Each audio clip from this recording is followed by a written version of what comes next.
¿Le hiciste algo a ella? No. ¿La secuestraste? No. ¿Abusaste de ella? Yo no. ¿La mataste? No la maté. No.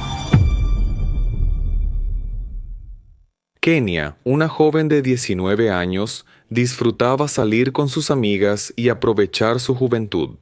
Pero, en una noche que debería haber sido solo otra fiesta, se cruzó en el camino de un depredador y todo terminó en tragedia. Sin embargo, la desaparición y muerte de Kenia reveló la identidad de ese criminal, quien estaba vinculado a otro crimen terrible con una víctima que sobrevivió a un abuso, golpiza e incendio, exponiendo aún más la mente perturbada del hombre detrás de esas atrocidades. Hoy conocerán el caso de Kenia Monke.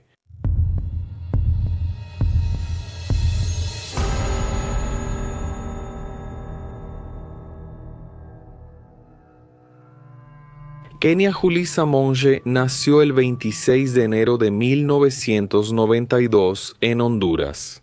Su madre se llama María. También tenía un padrastro llamado Tony Lee, a quien consideraba como su padre, y dos hermanos menores. Sin embargo, en 2011, cuando ocurrió este caso, todos vivían en Colorado, Estados Unidos. Kenia trabajaba y quería estudiar producción audiovisual en la universidad. Ella realmente amaba ese mundo y quería tener una carrera en ese ámbito. Hay videos en línea de ella dirigiendo videos amateurs con amigas. A pesar de ser muy cercana a su familia, Kenia, a los 19 años, en busca de su independencia, decidió salir de casa e irse a vivir sola. En esa época, ella tenía un novio llamado Leo, de 21 años. Pero esa relación no era de las mejores. Ya se habían separado algunas veces y parecía que la convivencia entre ellos era un poco complicada. Kenia era una joven a la que le gustaba mucho divertirse, salir con sus amigas, ir a fiestas, antros, vivir la vida nocturna. Y un jueves 31 de marzo de 2011 no fue diferente. Ella fue al centro de Denver, a una zona donde hay muchos bares, para encontrarse con unas amigas. Como esa sería una noche de chicas, Leo no la acompañó. Kenia estaba con dos amigas que, en realidad, solo eran conocidas. No eran tan cercanas como para ser consideradas amigas de verdad. En Estados Unidos, aunque la mayoría de edad legal se considera a partir de los 18 años, la edad legal para comprar y consumir bebidas alcohólicas es de 21 años. Por eso, algunos clubes nocturnos no dejan entrar a menores de 21 años para evitar problemas. Pero Kenia tenía una identificación falsa para entrar a esos lugares, porque recordando, ella tenía 19 años. A pesar de esa actitud ilegal, ella era una joven responsable respecto a su límite con el alcohol. Ella nunca había tenido episodios de borrachera con amigos, de llegar ebria a casa, de necesitar la ayuda de alguien. Ella sabía bien cuánto podía beber solo para divertirse. Un jueves 30 de marzo de 2011, después de beber un poco y platicar en un bar, todas las chicas fueron a un club nocturno llamado 24K, y alrededor de las 11 de la noche, Kenia fue al baño dejando su bolso y su celular en la mesa junto con sus compañeras. Todo era normal, hasta que esas chicas notaron que ella no volvía del baño. Al buscar a Kenia, ellas se dieron cuenta de que simplemente había desaparecido. Como ellas tenían su bolso, incluyendo el teléfono, Kenia quedó incomunicada. Ellas esperaron hasta que el lugar cerró para ver si su amiga aparecía, pero nada. A la mañana siguiente, el viernes 1 de abril, una amiga de Kenia llamada Janet la llamó, pero quien contestó fue una de las chicas que se había quedado con el bolso. Esa chica explicó lo que había pasado, y Janet entonces llamó a Leo para preguntar si ella estaba en su casa, pero él dijo que no. Leo, por su parte, llamó a la hermana de Kenia, Kimberly, pero nadie de la familia había hablado con ella ese día ni el día anterior. En ese momento, además de la preocupación por la desaparición de su hermana, Kimberly se molestó mucho con esas amigas de Kenia, porque ¿cómo es posible que alguien vaya a una fiesta con una persona, vea que no regresó del baño y simplemente se regrese a casa a dormir, y apenas al día siguiente avisas que desapareció? ¿Cómo es que esas chicas salieron del antro sin ella? ¿No llamaron a los guardias de seguridad? ¿No hicieron nada?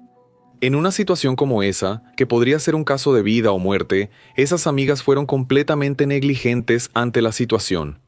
Kimberly le contó a su papá, Tony, lo que acababa de saber, y entonces él decidió volver a llamar al celular de su hija. Esa amiga dijo que nadie sabía dónde estaba. Las chicas solo sabían que Kenia simplemente había dicho que iba al baño y ya no regresó.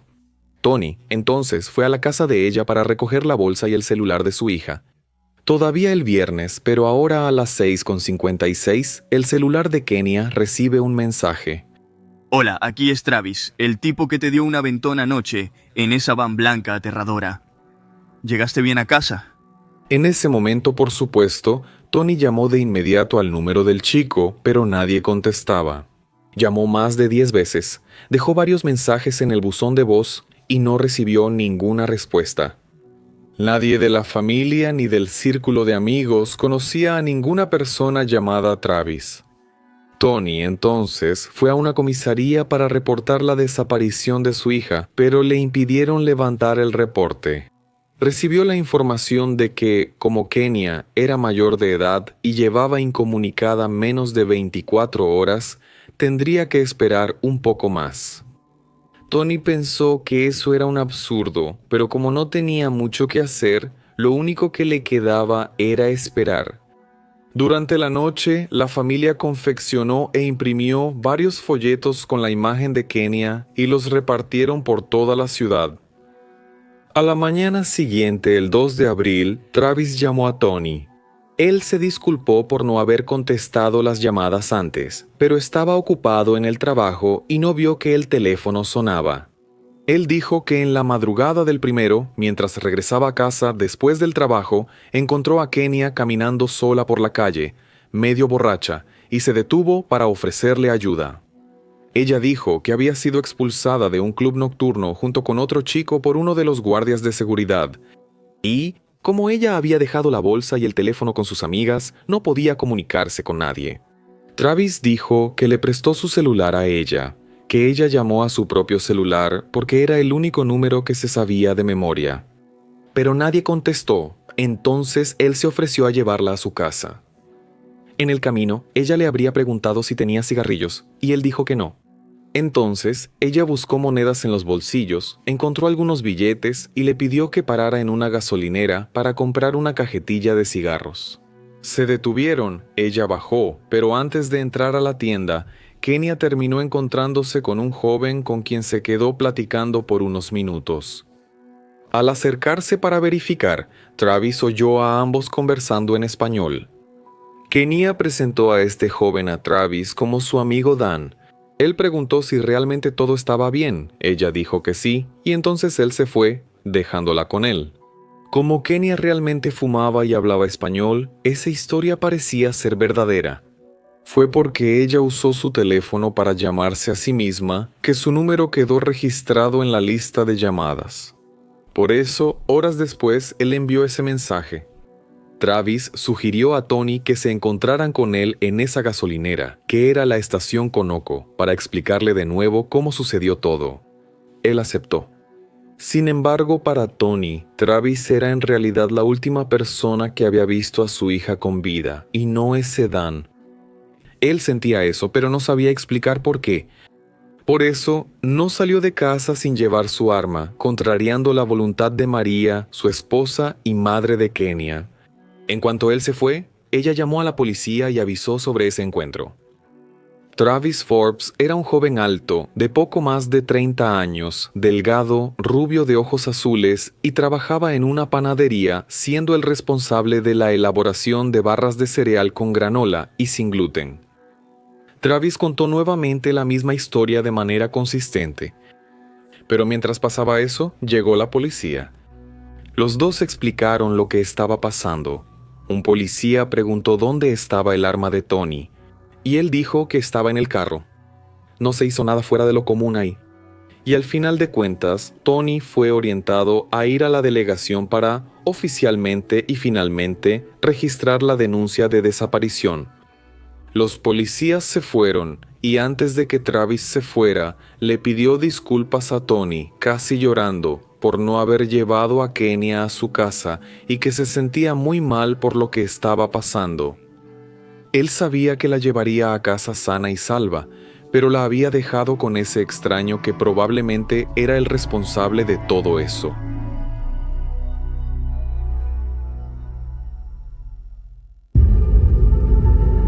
Ahora, con el reporte de desaparición registrado, Travis fue llamado para dar una declaración oficial.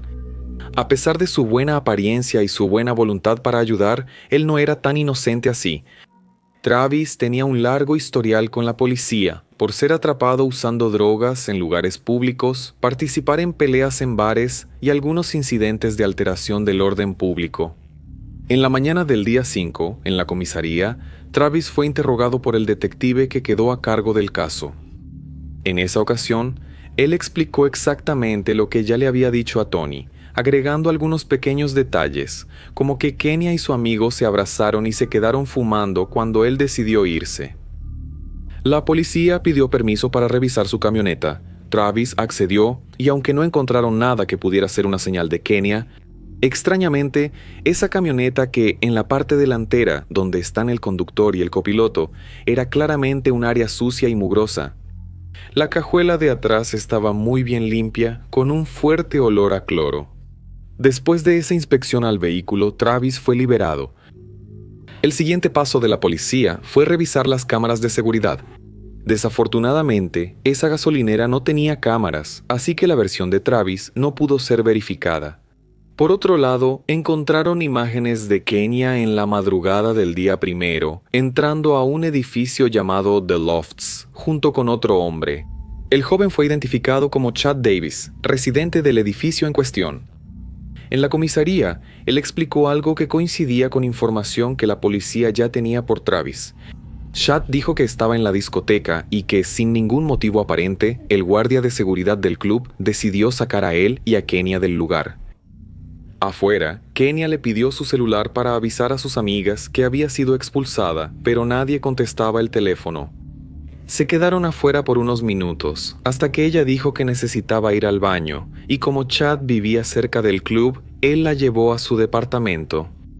Kenia apenas usó el baño y se fue, y eso puede ser comprobado por las cámaras de seguridad del edificio, ya que se le ve entrando a las 2:08 y saliendo a las 2:11. Entonces, juntando los testimonios e imágenes existentes hasta ahora, da a entender que Kenia encontró a Travis después de haber salido del departamento de Chad. El día 7 de abril, 7 días después de la desaparición, la policía recibió una llamada de una joven llamada Mónica. Ella es la propietaria de la panadería donde trabajaba Travis. Mónica sospechaba que alguno de sus empleados podría estar robando dinero de la caja registradora. Y, cuando decidió revisar las cámaras para ver si confirmaba eso, descubrió que, aunque estaban encendidas, el cable de grabación estaba desconectado. Al volver a conectar el cable, y ahora, para buscar también quién lo había desconectado, se topó con algo bastante sospechoso. Imágenes registradas, el 2 de abril, mostraban a Travis apareciendo dentro de la oficina usando guantes de látex, de esos de limpieza, material que él no usaba para producir las barras naturales. Mónica no tenía idea de qué estaba limpiando Travis en la pastelería. Y eso no fue lo único diferente que ella había encontrado. Mónica vio otras imágenes de Travis cargando una hielera enorme y poniéndola dentro del congelador, lo cual también era extraño, porque la producción de barras de cereal no requiere refrigeración. No tenía explicación que él estuviera ahí con eso. La hielera ya no estaba en el congelador y ella no sabía quién la sacó ni a qué hora, porque el cable de grabación, como dije, estaba desconectado. Y porque ella no le preguntó sobre eso, sino que estaba llamando a la policía, porque el propio Travis le había comentado días antes que necesitaba ir a la comisaría a dar una declaración, ya que le había dado un aventón a una chica que nunca llegó a su casa. Entonces, al ver todas esas imágenes, ella sabía que lo correcto era avisar a la policía para que pudieran investigar. La policía entrevistó a empleados, quienes mencionaron haberlo visto quemando objetos en un barril detrás de la pastelería días antes. al analizar el material, el objeto estaba completamente vacío y la policía no pudo encontrar nada. De hecho, lo que estaba ahí dentro fue quemado muy bien y removido con facilidad. Con eso, la policía consiguió una orden para una nueva inspección en su camioneta. Esa primera vez fue algo más informal. Travis dejó la camioneta en la comisaría y se marchó. Mientras la camioneta esperaba la llegada de la pericia, Travis dio una entrevista a un canal de televisión local. Esa entrevista no fue nada positiva para su imagen. Para entonces habían pasado 2 semanas y nadie sabía nada de ella ni tenía pistas. O sea, es surreal, no tengo ni qué decir. Siendo una persona de interés, déjame preguntarte esto. ¿Le hiciste algo a ella? No, ¿La secuestraste? no, ¿La abusaste? yo no. ¿La mataste? No la maté. No. No. Y en cuanto a eso, que la gente piense en mí es bastante estresante. Incluso lloró en la entrevista, mostrando lo agotado que estaba. Especialistas en lenguaje corporal afirman que, aunque Travis siempre respondía que no, inconscientemente movía la cabeza diciendo que sí. Y a pesar de que él relató con detalles todo lo que pasó la noche de la desaparición varias veces, tanto a Tony como a la policía, Travis, extrañamente, había olvidado un pequeño detalle: el nombre de la niña. ¿Cuál es el nombre de ella? Kenia. Kenia, eso es. En el resultado de la pericia de esa van asquerosa, y digo asquerosa porque nunca había visto un coche tan sucio. La policía encontró cosas bastante sospechosas: lodo y pasto en las llantas y en la carrocería del coche, lo que indicaba que Travis pasó con el automóvil por alguna zona rural de la ciudad, siendo que su área de entrega era solo urbana. Cuando la policía fue a buscarlo para saber dónde había estado con el automóvil en la zona rural, ya no lo encontraron. Travis simplemente había desaparecido.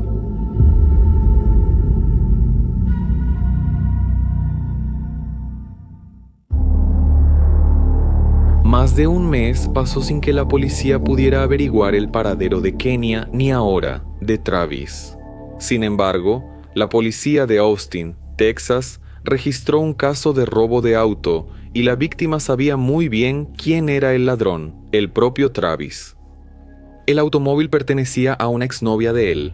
Esa ex informó que Travis había llegado a su casa diciendo que su auto estaba en el taller y preguntó si podía prestarle el de ella.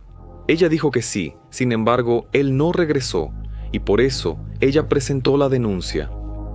Con la denuncia hecha, la policía salió en busca del automóvil y lograron localizarlo. Travis fue detenido y enviado a la delegación.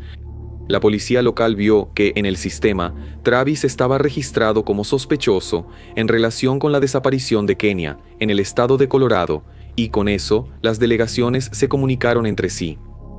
El detective viajó a Austin para interrogarlo personalmente.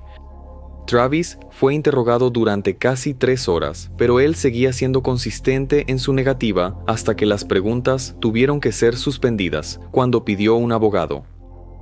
En esa ocasión, recolectaron su ácido desoxirribonucleico y lo archivaron.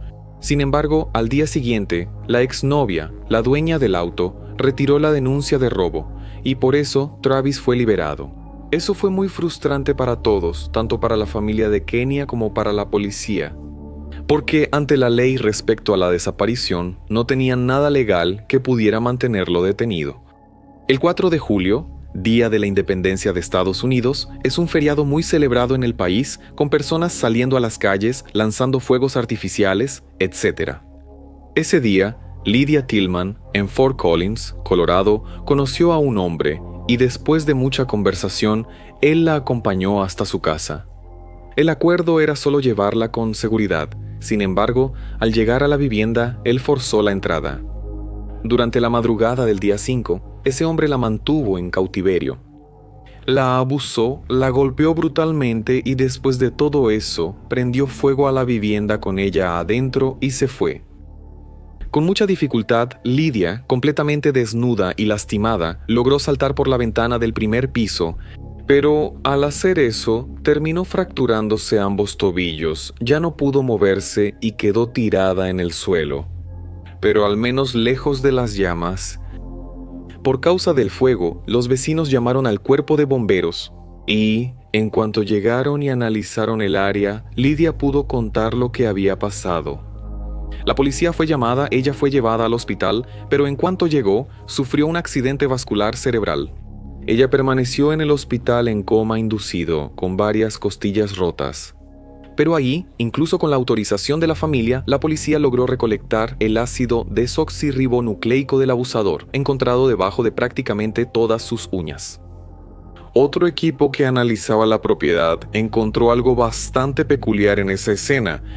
Como el fuego había sido contenido a tiempo, parte del departamento no había sido alcanzada. Y en medio del olor a cosas quemadas, la esencia de blanqueador seguía siendo muy fuerte. La policía se preguntaba quién perdería tiempo limpiando un sitio que pronto sería destruido por el fuego. Días antes, una detective había leído en los archivos de la policía sobre el sospechoso del caso Kenia. Tenía una camioneta que, aunque estaba sucia adelante, olía mucho a blanqueador atrás. Las delegaciones se comunicaron y, como el detective del caso tenía acceso al ácido desoxirribonucleico de Travis por el robo del auto de su exnovia en Austin, solicitó un análisis de las muestras para ver si eran compatibles. Mientras no salía el resultado, la policía reforzó un equipo en las calles concurridas de los bares nocturnos de la ciudad para ver si por casualidad lo encontraban, ya que ese parecía ser un patrón de Travis. Si él era el responsable, podría dañar a otra víctima en cualquier momento. Y, sin miedo a ser reconocido, Travis fue visto en las calles. Cuando fue abordado de manera amistosa, Travis mintió sobre su nombre, pero como la policía ya sabía quién era, usaron esa mentira para arrestarlo temporalmente por falsa identificación. El tiempo máximo que podía estar detenido por eso era de 24 horas. Y el laboratorio de análisis fue presionado para adelantar el examen comparativo del ácido desoxirribonucleico del abusador de Lidia. El resultado salió rápido y el abusador era, de hecho, Travis. Con eso, él ya no salió de la cárcel.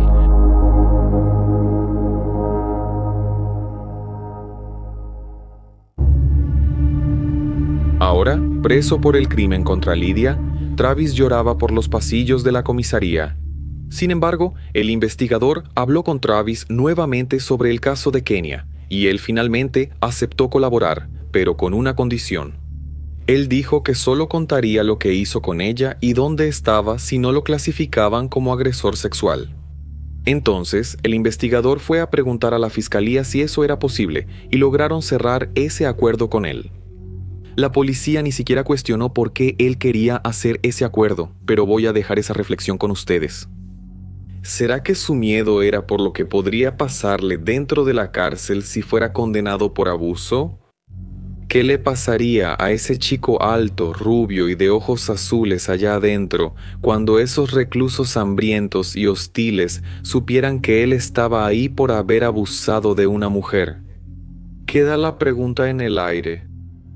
Así, el 7 de septiembre de 2011, 5 meses y algunos días después de la desaparición de Kenia, Travis confesó el crimen.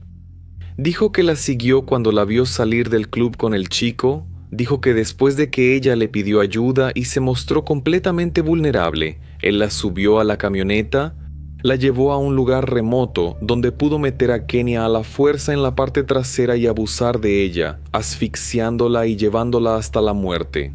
Después de eso, para esconder el cuerpo, la metió en la hielera, que selló con cinta adhesiva para que nadie la abriera, y la llevó hasta el congelador del trabajo, porque ahí el olor no se esparciría. Mientras tanto, él limpió el automóvil.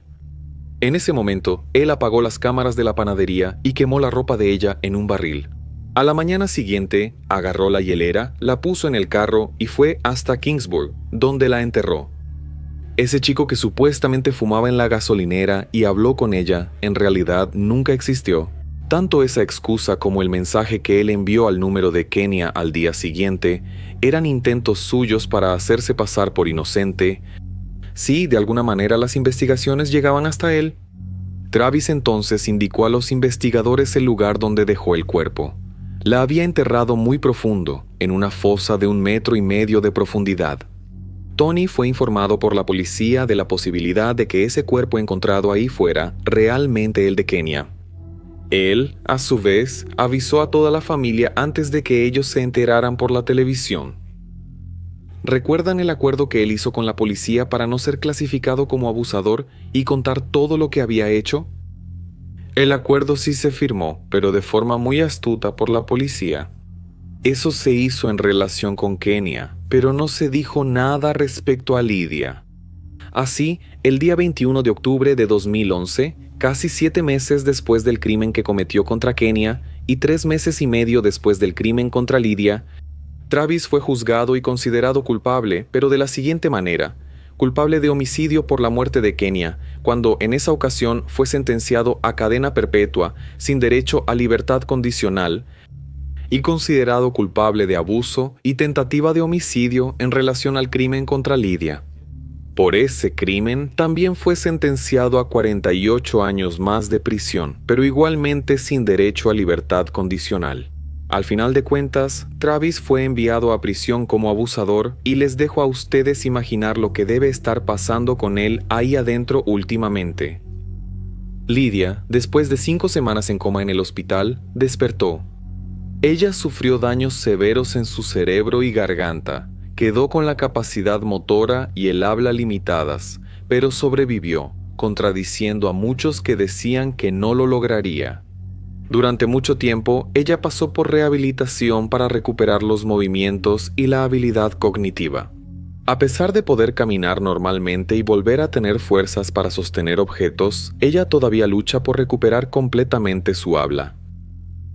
La policía sigue creyendo que Kenia y Lydia pueden no haber sido las únicas víctimas de Travis, ya que la forma en que él actuaba es sospechosa.